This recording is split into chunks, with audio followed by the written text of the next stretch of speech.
नमस्कार, आप सभी का एक बार पुनः स्वागत है। आज की क्लास में हम ज्वालामुखी का एक आपदा के रूप में अध्ययन करेंगे। आप सभी फर्स्ट ईयर में बहुत अच्छे से ज्वालामुखी को पढ़ के आए हैं अपने भौतिक भूगोल विषय में। उस समय आपने उसकी संरचना, कितने टाइप का होता है, कहाँ कौन सा ज्वालामुखी है, ये सब चीज़ें पढ़ी थी। भौतिक अवस्थिति पढ़ी थी, उनकी संरचना पढ़ी थी, ये सब चीज़ें पढ़ी थी। आज हम उनको पर्यावरण भूगोल विषय में एक आपदा के रूप में पढ़ने जा रहे हैं। ज्वालामुखी आप सब जानते हैं, एक आकस्मिक होने वाली घटना है, धरातल पे होती है अचानक से। अचानक एक विस्फोट होता है और उसके द्वारा उस विस्फोट के माध्यम से फिर लावा, गैस, धुआं, राख, कंकड़, पत्थर ये सब बाहर निकलते हैं। तो हम एक छोटी सी परिभाषा इसकी दे सकते हैं कि ज्वालामुखी धरातल में वे छिद्र हैं जिनसे भूगर्भ का मैग्मा और उसके साथ में कुछ अन्य जो पदार्थ हैं वो उद्गार के रूप में बाहर निकलते हैं। ज्वालामुखी की संरचना ये इस स्लाइड में हम देख पा रहे हैं कि ये जो लावा या जो भी साथ में और दूसरी चीज़ें थी, ये सभी जो वस्तुओं का निकास है वो एक प्राकृतिक नली के द्वारा होता है, जिसे वेंट या निकास नलिका कहा जाता है। ये वाली जो है ये इसमें मेन निकास नलिका है, वेंट जिसे कहते हैं। फिर ये धरातल पे आने के लिए ऊपर यहाँ पे एक धरातल पर छिद्र बनता है जिसे वीवर या क्रेटर कहते हैं। और ये जो लावा इससे निकलता है, लावा का फ्लो होता है, ये नीचे की तरफ जमता जाता है और एक कोन का निर्माण हो जाता है, लावा शंकु का निर्माण हो जाता है। इसी को हम ज्वालामुखी पर्वत भी कहते हैं। कई बार क्या होता है, लावा मुख्य नली जो है, अपनी मुख्य वेंट जो है, उसके साइड में भी दोनों रंध्रों से होकर के भी निकलता है और फिर छोटे छोटे शंकुओं का निर्माण यहाँ पे हो जाता है। सेकेंडरी वेंट आप देख रहे हो, छोटा कोन आप देख रहे हो, ये गौण शंकु इन्हें कहा जाता है। तो ये मोटा मोटी एक लावा की संरचना है। ज़मीन के अंदर भी लावा की लेयर्स बन जाती हैं जो अलग अलग टाइप से होती हैं। यहाँ पे जो जमा हुआ है उसे सिल कहा जाता है। तो ये सब चीज़ें हम पढ़ चुके हैं। अब हम देखते हैं ज्वालामुखी का वितरण। ये थोड़ा सा एक लावा के ज्वालामुखी के टाइप्स हैं। ये एक कोन के रूप में यहाँ पे संरचना बनती है और उसके छिद्र से होकर के फिर लावा निकल रहा है। और कुछ ऐसे भी उद्गार होते हैं जिनमें एक दरार सी बन जाती है धरातल पे, जिसे दरार से होकर के दरारी लावा जिसे कहते हैं। जैसे अपने दक्षिण प्रायद्वीपीय पठार का निर्माण एक दरारी उद्गार के द्वारा ही हुआ है। और ये कंपोजिट है जिसमें दोनों ही चीज़ें साथ में शामिल होती हैं। ये डिफरेंट टाइप के वोल्केनोज हैं, किस आधार पे हैं कि बर्स्ट किस आधार पे होता है, विस्फोट कैसा होता है, उस आधार पे ये अलग अलग हैं। आइसलैंडिक है, हवाईयन है, स्ट्रोम्बोलिन है, पीलियन है, वल्केनियन है, ये सब चीज़ें आप इसमें देख पा रहे हैं कि विस्फोट कितना भयानक होगा, कितनी ऊंचाई तक जो भी लावा के साथ में जो अन्य गैसेज हैं, छोटे छोटे कंकड़ पत्थर जिन्हें हम लेपीज कहते हैं, वो निकलते हैं, वो किस हाइट तक जाते हैं, उनके क्या इम्पेक्ट आते हैं, इस आधार पर इसको डिवाइडेशन किया गया है। अब हम देखते हैं ज्वालामुखी का वितरण। ये जो चित्र में हम देख पा रहे हैं कि जो ज्वालामुखियों का वितरण है, एक ये स्पेसिफिक पैटर्न में है। ये पैटर्न क्या है कि जो भी ज्वालामुखी, अधिकांशतः जो ज्वालामुखी हैं वो समुद्र तट के निकट हमें देखने को मिल रहे हैं, द्वीपों पर देखने को मिल रहे हैं। क्योंकि ये जो पार्ट्स होते हैं, समुद्र तट है, द्वीपों के जो तटीय इलाके हैं, वहाँ से समुद्री जल जो है वो भूगर्भ में पहुँचने की संभावनाएं ज़्यादा रखता है। तो ये सब आप जानते हैं कि लावा के साथ में वाष्प भी बहुत ज़्यादा मात्रा में निकलती है। और एक और पैटर्न आप इसमें देख पाएंगे, जो भी वलित पर्वत श्रृंखलाएं हैं, जो नवीन जिन्हें हम कहते हैं, जैसे अपना हिमालय बना है उसी टाइम में, तो वो जो पर्वतीय क्षेत्र है वहाँ भी हमें खूब ज्वालामुखी देखने को मिलते हैं। इसका कारण ये है कि इन क्षेत्रों में जो पर्वत निर्माणकारी हलचलें होती हैं, उनके कारण जो वलन पड़ते हैं, उससे जो भूपटल है वो काफ़ी कमज़ोर पड़ जाता है। ये भी एक रीज़न है।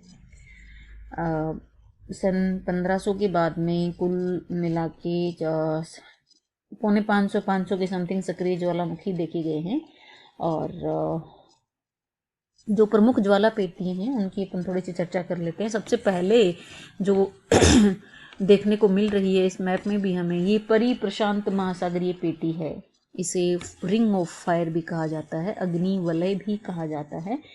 सबसे इम्पोर्टेंट पेटी है ये ज्वालामुखियों की, और इसमें 400 के आसपास सक्रिय ज्वालामुखी पाए जाते हैं जो सर्वाधिक है। इस प्रशांत महासागर के पूर्वी और पश्चिमी दोनों तटों पर बड़ी संख्या में ज्वालामुखी पाए जाते हैं।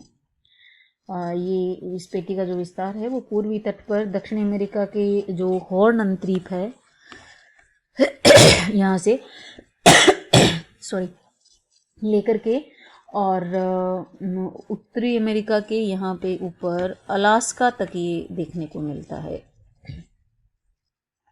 पश्चिमी तट पे इसका विस्तार जो है वो एशिया के पूर्वी तट के साथ साथ में यहाँ पे देखने को मिलता है। यहाँ ये पेटी क्यूराइल द्वीप समूह, जापान, फिलीपींस, पूर्वी द्वीप समूह, ये सब इसमें शामिल हैं। अब दूसरी पेटी की तरफ अपन चलते हैं। मध्य विश्व पेटी है। ये यूरोप और जो एशिया है उसके यूरोप और एशिया का ये वाला जो एरिया है यहाँ से ये शुरू होती है, और एशिया के मध्यवर्ती भागों में आल्प्स और हिमालय पर्वत के साथ में होती हुई पूर्व पश्चिम दिशा में यहाँ पे ये फैली हुई है। इसमें भूमध्य सागर, काकेशस पर्वत, आर्मेनिया, ईरान, बलूचिस्तान, ये सब होते हुए फिर ये यहाँ पे हिमालय क्षेत्र में प्रवेश करती है। और हिमालय को पार करके ये यूनान, म्यांमार, अंडमान, ये यहाँ पे ये अंडमान निकोबार द्वीप समूह है, और नीचे इंडोनेशिया तक ये चली गई है। उसके बाद में ये है अफ्रीकन रिफ्ट घाटी। ये यहाँ पे ये अफ्रीका के पूर्वी भाग में है, झील क्षेत्र से लेकर के लाल सागर तक और फिर फिलिस्तीन तक फैली हुई है। यहाँ का सबसे जो क्रियाशील ज्वालामुखी है वो कैमरून पर्वत है, और तंजानिया में किलिमंजारो पे एक मृत ज्वालामुखी है, वो रिफ्ट घाटी से बाहर है।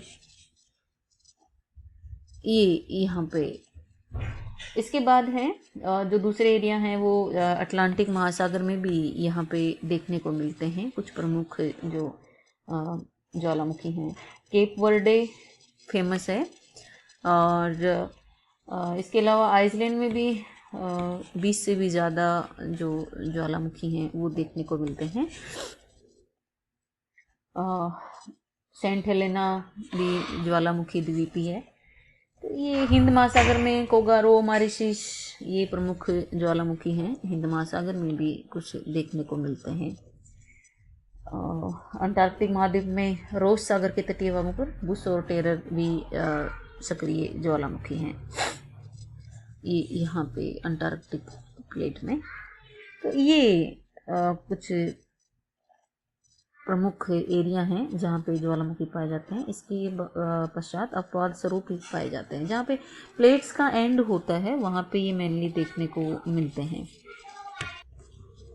भारत में ये जो प्रमुख ज्वालामुखी है ये एकमात्र सक्रिय ज्वालामुखी है, बैरन आइसलैंड है अंडमान निकोबार द्वीप समूह में। ये एकमात्र सक्रिय ज्वालामुखी है भारत में वर्तमान में देखने को मिलता है। बैरन द्वीप पे ये ज्वालामुखी, ठीक है।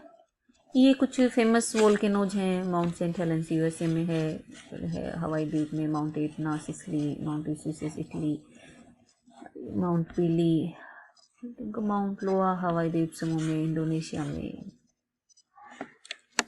ये अब हम देखते हैं कि किस तरीके से जो ज्वालामुखी है वो क्या विनाशी प्रभाव उसके देखने को मिलते हैं।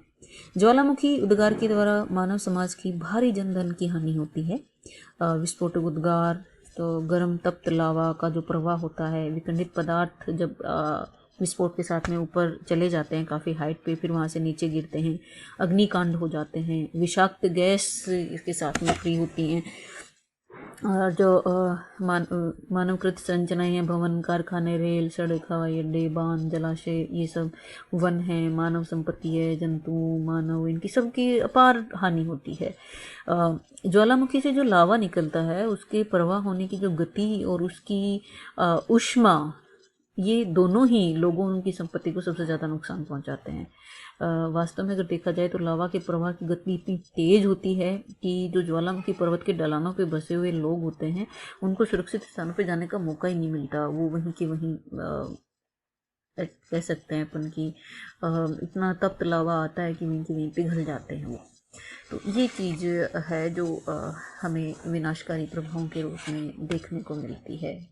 जो जहरीली गैसें निकलती हैं उनसे मानव स्वास्थ्य पर बहुत बुरा प्रभाव पड़ता है।